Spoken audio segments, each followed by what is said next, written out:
Bonjour à tous, nouvelle vidéo aujourd'hui sur Tutoriel Géo pour vous présenter les operating systems, donc les OS existants pour Raspberry.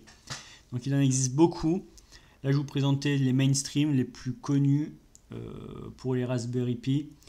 Attention, suivant la version de votre Raspberry, ça peut plus ou moins fonctionner et suivant la version de votre Raspberry, le 3, le 4, le 5, et les caractéristiques de ce dernier, les OS que vous pourrez installer seront plus ou moins variables. En tout cas, là, je vais vous présenter la liste des operating system Raspberry les plus connus et les plus utilisés.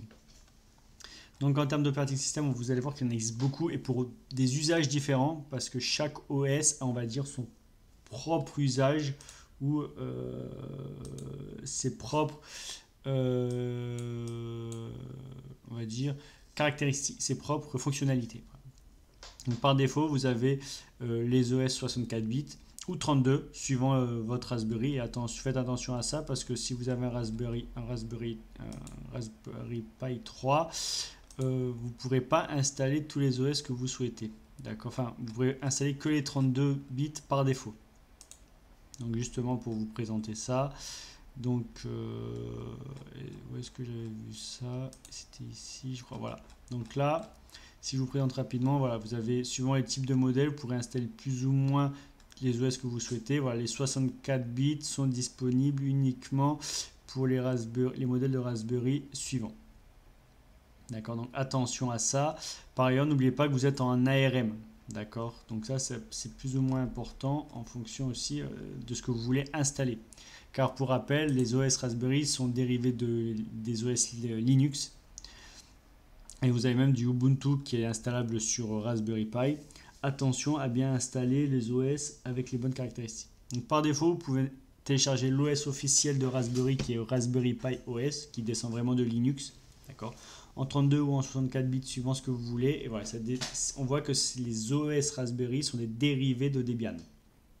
Linux Debian. Donc ça sont les OS officiels. Il y en a 3, 32 bits, 64 bits. Si je vais dans les autres operating system, on va voir que j'ai du Raspberry Pi OS Lite, d'accord, si vous voulez vraiment installer le minimum sur votre Raspberry Pi, avoir un OS plus ou moins épuré, parce que le Raspberry Pi OS par défaut a beaucoup de, c'est un OS bureautique clairement, et donc il y a du LibreOffice qui est installé, il y a pas mal de choses. Donc là avec le OS Lite, vous exonérez de tout ça et vous avez un OS plus light au début, mais qui ne vous empêche pas de vous installer par ailleurs les outils que vous souhaitez. Vous avez le full aussi, donc lui c'est vraiment le full bureautique avec tous les éléments nécessaires pour faire de la bureautique. 64 bits, pareil pour du 32 bits. Voilà. Et du 64 bits aussi legacy, donc héritage, je ne sais pas trop quelle est la différence, mais peu importe. Donc, ça sont les OS par défaut. Ensuite, vous avez d'autres OS, et notamment, vous avez les Ubuntu.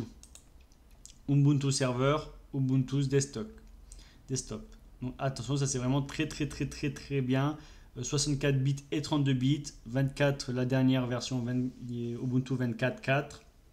Vous avez aussi la 23.10, donc serveur vraiment orienté pour des OS serveurs très épurés, mais aussi vous avez les Ubuntu bureau. Donc 64, 22, etc. Vous avez les Ubuntu Core. Alors de mémoire, ça je crois que c'est dédié à l'IoT. Donc faites attention, voilà, ça c'est vraiment on va avoir ici un OS dédié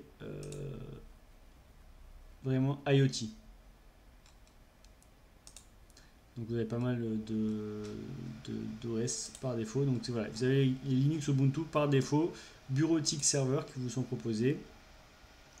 Vous avez non, encore, je crois pas que ce soit ça, je crois pas que ce soit dédié à l'IoT. Vous avez Apertis qui est vraiment un OS dédié là pour le coup IoT et qui descend de Raspberry et qui descend de Debian par contre, pardon.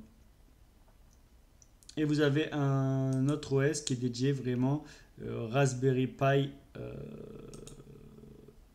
pour les systèmes ARM, donc ils sont tous ARM. Donc voilà, ça ce sont les OS proposés en plus. Ensuite vous avez les OS spécialisés, donc les operating systems spécialisés médias, visualisation de vidéos, Media Center, visualisation écoute de musique, voilà. Ça c'est vraiment les OS, on va dire, très média. Si vous voulez faire un serveur de médias, un serveur de vidéo ou autre. Voilà. Vous avez les OS dédiés jeux vidéo avec les très connus Recalbox et RetroPie, donc qui proposent par défaut des centaines de jeux rétro gaming, Nintendo 64, Super Nintendo et autres. Pareil pour la RetroPie. Donc voilà, c'est vraiment très très connu. Vous avez vraiment des centaines, voire des milliers de jeux gratuits, jouables à partir de ces OS. Donc vraiment de l'Atari jusqu'à la GameCube, je crois. Vraiment, il y a tous les OS. Ensuite, vous avez d'autres OS plus spécifiques, des OS dédiés à l'impression 3D, des OS dédiés aux maisons connectées. D'accord. Donc là, c'est vraiment dédié aux outils connectés. Donc voilà, Assistant Home et Automation. Donc voilà, ça c'est vraiment si vous avez des IoT, des objets connectés. Vous avez des OS plus ou moins gratuits et qui peuvent être payants. Donc voilà. Je ne connais pas spécialement. Impression Android OS. Donc là, c'est pour avoir Android directement dans votre Raspberry Pi, pardon. Et vous avez l'équivalent d'un OS Android dans votre Raspberry. Et ensuite, vous avez voilà, des bootloaders et autres. Donc voilà pour les OS qui sont disponibles dans Raspberry. Donc vous voyez qu'il y a pas mal d'OS disponibles pour pas mal d'usages et pas mal de champs des possibles avec les Raspberry. Bon, j'en ai plein chez moi des Raspberry. Je les compte même plus tellement j'en ai, tellement j'adore ça. Voilà, je vous conseille d'en avoir un juste pour commencer à manipuler l'informatique, commencer la domotique. Voilà. Je vous remercie d'avoir regardé cette vidéo et je vous dis à bientôt pour de nouvelles vidéos. Bye bye.